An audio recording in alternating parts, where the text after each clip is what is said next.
নমস্কার। আজকে যে টপিকটা নিয়ে আলোচনা করব সেটা হচ্ছে মাইটোকন্ড্রিয়া। আমরা কোষের যখন আমরা প্রথমে ওভারভিউ ক্লাসটা করেছিলাম সেখানে দেখিয়েছিলাম যে পর্দা বেষ্টিত তিনটে অঙ্গাণুর কথা আমরা পড়েছিলাম। একটা হচ্ছে মাইটোকন্ড্রিয়া, একটা হচ্ছে প্লাস্টিড, আর আরেকটা নিউক্লিয়াস। তিনটে অঙ্গাণু ছিল হচ্ছে পর্দা বেষ্টিত অঙ্গাণু। মাইটোকন্ড্রিয়া একটা কোষ অঙ্গাণু যেটা পর্দা বেষ্টিত, প্রথমেই বললাম। এটা গোলাকার হতে পারে, ডিম্বাকার হতে পারে, দণ্ডাকারও কোনো কোনো বইয়ে দেখবে যে দণ্ডাকার লেখা আছে, সেটাও ভুল নয়, দণ্ডাকার হতে পারে, এরকম হতে পারে। আর ছবিটা দেখবে ঠিক বাদামের মতো। ছবিটা দেখো ঠিক বাদামের মতো। তাহলে এখানে আমি লিখে দিচ্ছি ছবিটা, চিত্র মাইটোকন্ড্রিয়া,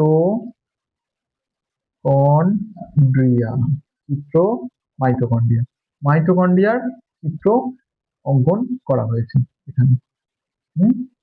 তা এই মাইটোকন্ড্রিয়া সমস্ত ইউক্যারিওটিক কোষেই দেখা যায়, সমস্ত ইউক্যারিওটিক কোষেই কিন্তু এই মাইটোকন্ড্রিয়া দেখা যায়। তবে কিছু কিছু কোষে আবার মাইটোকন্ড্রিয়া থাকে না, যেমন আরবিসি কোষে। আরবিসি কোনটা? রেড ব্লাড কর্পাসেস, মানে লোহিত রক্তকণিকার কোষে কিন্তু মাইটোকন্ড্রিয়া, নিউক্লিয়াস এগুলো থাকে না।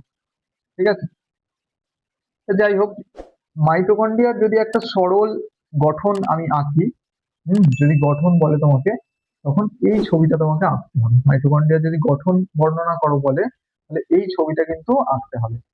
গঠন কিন্তু যখন প্রশ্নে পড়বে তখন কিন্তু ছবি চাইবে না, কিন্তু তবু তোমাকে এই ছবিটা আঁকতে হবে।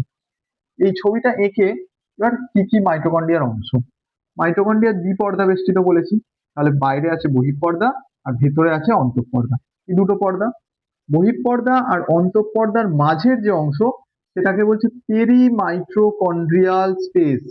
পেরিমাইটোকন্ড্রিয়াল স্পেস, পেরিমাইটোকন্ড্রিয়াল স্পেস বা পেরিমাইটোকন্ড্রিয়াল স্থান। ঠিক আছে, এটা হচ্ছে বহিঃপর্দা এবং অন্তঃপর্দার মাঝের যে অংশ সেটা হচ্ছে পেরিমাইটোকন্ড্রিয়াল স্থান বা পেরিমাইটোকন্ড্রিয়াল স্পেস। বোঝা গেছে? এবার দেখবে মাইটোকন্ড্রিয়ার অন্তঃপর্দা ভাঁজ হয়ে সূক্ষ্ম আঙুলের মতো প্রবর্ধক সৃষ্টি করে, যাকে বলছি ক্রিস্টি। তাহলে ক্রিস্টি কি? ক্রিস্টি হলো, ভালো করে শুনবে, ভালো করে শুনবে, মোস্ট ইম্পর্টেন্ট কোশ্চেন। ক্রিস্টি হচ্ছে কি? মাইটোকন্ড্রিয়ার অন্তঃপর্দা ভেতরের দিকে ভাঁজ হয়ে সূক্ষ্ম আঙুলের মতো প্রবর্ধক সৃষ্টি করে। এই যে প্রবর্ধক সৃষ্টি করেছে, যাকে বলছি ক্রিস্টি, যাকে বলছি ক্রিস্টি। এই ক্রিস্টি হচ্ছে মাইটোকন্ড্রিয়ার অন্যতম একটা গুরুত্বপূর্ণ অংশ। মাইটোকন্ড্রিয়ার অন্যতম এক গুরুত্বপূর্ণ অংশ হচ্ছে ক্রিস্টি।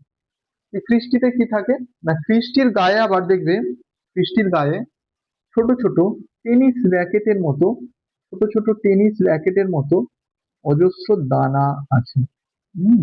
অজস্র দানা আছে সমস্ত জায়গায়, সমস্ত জায়গায়, এখানেও থাকতে পারে, এখানেও থাকতে পারে, সমস্ত জায়গায় ছোট ছোট টেনিস র্যাকেটের ন্যায় দানা আছে। এগুলোকে আবার বলে F0F1 পার্টিকেল, F0F1 পার্টিকেল বা অক্সিজোম। তাহলে কৃষ্টির গায়ে লেগে থাকা সূক্ষ্ম দানার মতো অংশ তাকে কি বলছে? F0F1 পার্টিকেল বা অক্সিজোম। বোঝা গেছে? F0F1 পার্টিকেল বা অক্সিজোম। এই অক্সিজোম বা F0F1 পার্টিকেলে কি তৈরি হয়? এটিপি তৈরি হয়। এটিপির কথা আমরা সবাই শুনেছি, এটিপির কথা আমরা সবাই শুনেছি। এটিপি কি বলতো? Adenosine triphosphate. আমরা নাইট্রোজেন বেসে পড়েছি না, adenine, guanine, thymine, cytosine. DNA তে যখন আমরা নাইট্রোজেন বেস পড়েছিলাম তখন পড়েছিলাম না অ্যাডিনিন, গুয়ানিন, থাইমিন, সাইটোসিন। সেই অ্যাডিনিন মলিকিউলের সঙ্গে তিনটে ফসফেট গ্রুপ যুক্ত হয়ে তৈরি হয় অ্যাডিনোসিন ট্রাইফসফেট। বোঝা গেছে? বোঝা গেছে। এবার এই এটিপি তৈরি হলো। আমাদের আমাদের সমাজে বাঁচতে গেলে যেমন টাকা লাগে, টাকা যেমন আমাদের কারেন্সি, ভারতের কারেন্সি যেমন টাকা, ঠিক তেমন কোষের মধ্যে এনার্জির কারেন্সি হচ্ছে এই এটিপি। এটিপি হচ্ছে কোষের এনার্জির কারেন্সি, এনার্জির মুদ্রা হচ্ছে এটিপি। কেন মুদ্রা? মানে কোষের যে শারীরবৃত্তীয় কার্যকলাপ গুলো সেগুলো পরিচালনা করে কিন্তু এটিপি। কোনো শারীরবৃত্তীয় প্রক্রিয়ায় এটিপি উৎপাদন হয়, কোনো শারীরবৃত্তীয় প্রক্রিয়ায় এটিপি খরচ হয়। ঠিক যেমন তুমি একটা ফ্রিজ কিনলে, টাকা খরচ হলো, আবার কোনো একটা চাকরিতে টাকা পয়সা ইনকাম করলে, তাহলে টাকা তোমার কাছে এলো। তাহলে এই যে টাকার আদান প্রদান, এর মাধ্যমে যেমন সমাজ চলে, জীবন চলে, ঠিক তেমনি কোষের মধ্যেও এটিপির আদান প্রদানের মাধ্যমে কোষের বিভিন্ন শারীরবৃত্তীয় প্রক্রিয়া সংগঠিত হয়। বোঝা গেছে? পেরেছি বোঝাতে? এখানটা বুঝতে পারবে না কিন্তু আমাকে কমেন্টে অবশ্যই জানাবে। আমি তো বুঝতে পারছি না যে কোনখানটা তোমরা বুঝতে অসুবিধা হচ্ছে। যদি বুঝতে না পারো কিন্তু জানাবে অবশ্যই, বুঝলে? আচ্ছা, এটিপি তৈরি হয়। এটিপি হচ্ছে কি এনার্জির কারেন্সি। বোঝা গেছে? এবার এই এনার্জির কারেন্সি, এনার্জি তৈরি করতে পারে বলে এই অঙ্গাণুর নাম হচ্ছে কোষের শক্তি ঘর, powerhouse of the cell. Powerhouse of the cell কাকে বলছে? এই মাইটোকন্ড্রিয়াকে বলছে। মাইটোকন্ড্রিয়াকে কেন বলছে? কারণ মাইটোকন্ড্রিয়ার মধ্যে ক্রিস্টি কি করছে, বা ক্রিস্টি বা F0F1 পার্টিকেল সে কি করছে? এটিপি প্রডিউস করছে। সেই জন্য এই মাইটোকন্ড্রিয়াকে বলছে কোষের শক্তিঘর। ঠিক আছে?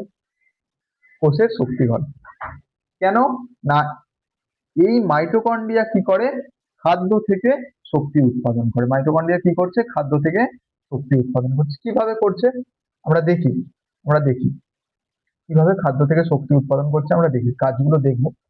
তার আগে আরেকটা জিনিস বলা হয়নি, এই মাইটোকন্ড্রিয়ার গঠনেই, মাইটোকন্ড্রিয়ার গঠনেই দেখবে মাঝে, মাইটোকন্ড্রিয়ার ঠিক মাঝে, মানে আমরা পড়লাম বহিঃপর্দা পড়লাম, পেরিমাইটোকন্ড্রিয়াল স্পেস পড়লাম, আর অন্তঃপর্দা পড়লাম। এছাড়াও তো মাঝে একটা ধাত্রের মতো অংশ আছে, যে ধাত্রের মধ্যে বিভিন্ন জেনেটিক মেটেরিয়াল এর ভেসে আছে।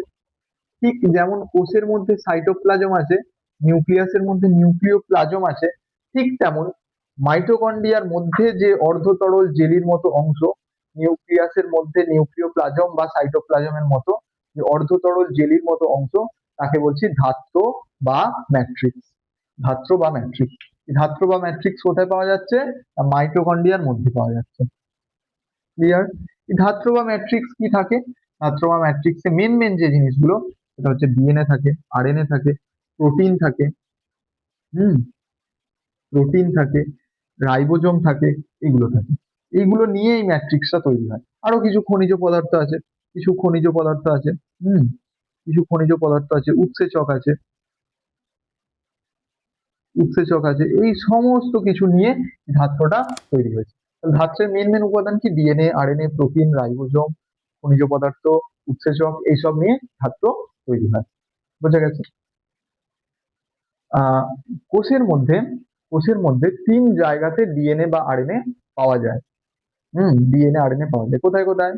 একটা হচ্ছে নিউক্লিয়াস, যেগুলো দ্বিপর্দা বেষ্টিত কোষ অঙ্গাণু, সেগুলোতেই সবগুলোতেই, সবগুলোতেই কি পাওয়া যায় না?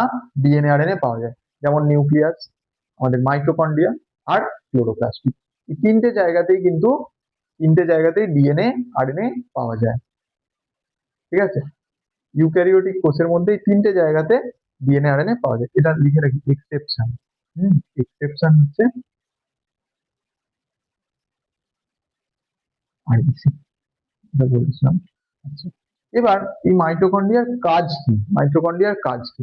আমরা দেখলাম যে মাইটোকন্ড্রিয়ার কৃষ্টি কি তৈরি করছে? এটিপি তৈরি করছে। এই জন্য একে বলছে কোষের শক্তিঘর। তাহলে এই খাদ্য থেকে শক্তি উৎপাদন করছে, তাহলে এর কাজ হচ্ছে কি? খাদ্য থেকে শক্তি উৎপাদন করা। এটা একটা এর বড় কাজ, যে কোষ কোষ মধ্যস্থ খাদ্যকে জারিত করে শক্তিতে রূপান্তর করা। কোষ মধ্যস্থ খাদ্যকে জারিত করে শক্তিতে রূপান্তর করা কিন্তু এর একটা বড় কাজ, মাইটোকন্ড্রিয়া। এবার কিভাবে সেই ঘটনাটা ঘটে, কিভাবে সেই ঘটনাটা ঘটে সেটা আমরা একটু দেখি। বইয়ে দেখবে বিভিন্ন রকম ভাবে লেখা আছে, আমি পুরো প্রসেসটা একটু ছোট করে বলার চেষ্টা করছি, বুঝবে। দেখো, আমরা খাবার তো খাই, খাবারের মধ্যে কি থাকে? কার্বোহাইড্রেট থাকে, প্রোটিন থাকে, ফ্যাট, তিনটে জিনিস থাকে। মূলত মূলত আমাদের আহ কার্বোহাইড্রেট সোর্স, মানে ধরো গ্লুকোজ, ফ্রুক্টোজ, এগুলো, হ্যাঁ, সুক্রোজ, এগুলো থেকে কি তৈরি হয় না? পাইরুভিক অ্যাসিড তৈরি হয়। যে প্রসেসটাকে, যে প্রসেসে এটা তৈরি হয়, এটা কোথায় হয়? এই প্রসেসটা সাইটোপ্লাজমে হয়। যে প্রসেসে হয় তাকে বলে গ্লাইকোলাইসিস। তোমাদের পড়ানো হবে, গ্লাইকোলাইসিস প্রক্রিয়া পড়ানো হবে, তখন বুঝবে আরো ডিটেলসে। কোষের মধ্যে কি হয়? আমরা যে খাবার খাই সেটা সরলতম ফর্মে প্রথমে ভেঙে যায়। সরলতম ফর্মে ভেঙে যায়, এই সরলতম ফর্মটার নাম হচ্ছে গ্লুকোজ। এই গ্লুকোজ থেকে গ্লাইকোলাইসিস পদ্ধতিতে তৈরি হয় পাইরুভিক অ্যাসিড, অথবা ফ্যাটের জারণ হয়েও সাধারণত পাইরুভিক অ্যাসিড তৈরি হয়। সেই পদ্ধতিকে বলে বিটা অক্সিডেশন। বিটা অক্সিডেশন পদ্ধতিতে ফ্যাট ভেঙে সেখান থেকে পাইরুভিক অ্যাসিড তৈরি হয়। গ্লুকোজ আর ফ্যাট হচ্ছে কোষের মেন ফুয়েল বা জ্বালানি। কোষের মেন ফুয়েল বা জ্বালানি হচ্ছে এই গ্লুকোজ বা ফ্যাট, যেখান থেকে এই পাইরুভিক অ্যাসিড তৈরি হয়। তাহলে কোথায় পাইরুভিক অ্যাসিড তৈরি হলো? কোষের সাইটোপ্লাজমে তৈরি হলো। কোষের সাইটোপ্লাজমে তৈরি হলো পাইরুভিক অ্যাসিড। এবার এই পাইরুভিক অ্যাসিড সাইটোপ্লাজম থেকে কোথায় যায়? মাইটোকন্ড্রিয়ায় যায়। মাইটোকন্ড্রিয়ায় গিয়ে সেখানে কি হয়? ক্রেবস চক্র সংগঠিত হয়। মাইটোকন্ড্রিয়ার মধ্যে বলেছি বিভিন্ন রকম উৎসেচক আছে, সেই উৎসেচকের সহায়তায় ক্রেবস চক্র সংগঠিত হয়। ক্রেবস চক্র এমন একটা প্রক্রিয়া, যে প্রক্রিয়ার মাধ্যমে কি হয়? এটিপি তৈরির কাঁচামালগুলো তৈরি হয়। এটিপি তৈরির কাঁচামালগুলো তৈরি হয়। ঠিক আছে? তারপরে কি হয়? F0F1 পার্টিকেল বা অক্সিজোমের সহায়তায় এটিপি তৈরি হয়। যে প্রসেসে এটিপি তৈরি হয় তাকে বলছে অক্সিডেটিভ ফসফোরাইলেশন। তাকে কি বলছে? Oxidative phosphorylation. ফসফোরাইলেশন কেন? ফসফেট গ্রুপ অ্যাড হচ্ছে, ফসফেট গ্রুপ অ্যাডিনোসিনের সঙ্গে বা অ্যাডিনিনের সঙ্গে অ্যাড হচ্ছে, সেই জন্য একে বলছে ফসফোরাইলেশন। আর অক্সিডেটিভ কেন? অক্সিজেনের উপস্থিতিতে ঘটনাটা ঘটছে, সেই জন্য হচ্ছে অক্সিডেটিভ। তাহলে কি হলো? এর কাজে কি হলো? মাইটোকন্ড্রিয়ার কাজ কি হলো? গ্লুকোজ বা ফ্যাট মলিকিউল গ্লাইকোলাইসিস এবং বিটা অক্সিডেশন দ্বারা, গ্লুকোজ গ্লাইকোলাইসিস দ্বারা এবং ফ্যাট বিটা অক্সিডেশন প্রসেস দ্বারা পাইরুভিক অ্যাসিডে রূপান্তর হয়। পাইরুভিক অ্যাসিড কোথায় এখন আছে? সাইটোপ্লাজমে আছে। এই সাইটোপ্লাজম থেকে পাইরুভিক অ্যাসিড চলে যায় কোথায়? মাইটোকন্ড্রিয়ায়। মাইটোকন্ড্রিয়ায় ক্রেবস চক্রের মাধ্যমে কি তৈরি করে? না এনএডিপি, এফএডিএইচ2 এইসব তৈরি করে। এনএডিপিএইচ, এফএডিএইচ2 এইসব কাঁচামাল তৈরি করে, এটিপি তৈরির কাঁচামাল তৈরি করে। ঠিক আছে? যখন ক্রেবস চক্র পড়বে তখন আরো ডিটেলসে খবরটা জেনে যাবে, এই ব্যাপারটা আরো বুঝে যাবে। এখন তুমি এটুকু মাথায় রাখো যে মাইটোকন্ড্রিয়ার মধ্যে ক্রেবস চক্র হয়। ক্রেবস চক্রের যে উৎপাদিত দ্রব্য সেইগুলো আবার কোথায় যায়? F0F1 পার্টিকেল বা অক্সিজোমের কাছে যায়, যে অক্সিজোমের কাছে গিয়ে এই এই কাঁচামালগুলো থেকে এটিপি তৈরি হয়। এই কাঁচামালগুলো থেকে এটিপি তৈরি হয়। এই প্রসেসটাকে বলে অক্সিডেটিভ ফসফোরাইলেশন। কেন অক্সিডেটিভ ফসফোরাইলেশন? কারণ কারণ কি হচ্ছে? অক্সিডেটিভ মানে অক্সিজেনের উপস্থিতিতে হচ্ছে, আর ফসফোরাইলেশন মানে অ্যাডিনোসিন মলিকিউলের সঙ্গে ফসফেট গ্রুপ অ্যাড হচ্ছে, সেই জন্য একে বলছে অক্সিডেটিভ ফসফোরাইলেশন। বুঝতে পেরেছো? বুঝতে পেরেছো? দেখো পুরোটা একবার সুন্দর করে ভিডিও পজ করে নোট করে নাও। ভিডিও পজ করে একবার নোট করে নাও এই জায়গাটা।